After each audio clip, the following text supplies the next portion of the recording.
आपको बताएं, director general महकमा मौसमियात डॉक्टर रियाज ने खबरदार करते हुए कहा कि कराची समेत सिंध और मकरान की साहिली पट्टी पर जलजले और सुनामी के नुमाया खतरात मौजूद हैं। महकमा मौसमियात के मुताबिक कराची में बेहंगम इमारतें और तामीरात, नाकिस इंफ्रास्ट्रक्चर मुमकिन जलजले से तबाही का सबब बन सकती है। उन्होंने कहा कि जापान में रिक्टर स्केल 6 या 7 शिद्दत के जलजले रिकॉर्ड होते रहते हैं, मगर वहाँ के मजबूत इंफ्रास्ट्रक्चर के सबब नुकसान ना होने के बराबर होता है।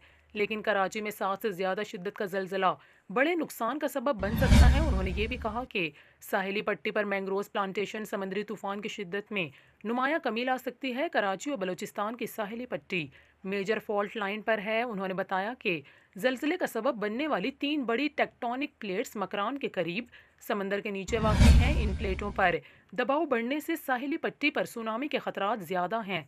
महकमा मौसमियात का यह कहना था कि सुनामी पैदा होने और ऊंची लहरों के साहिल तक पहुंचने में वक्त बहुत कम लगता है। सुनामी की सूरत में मकामी अफराद के पास इनखला का वक्त सिर्फ 10 तक 15 मिनट तक हो।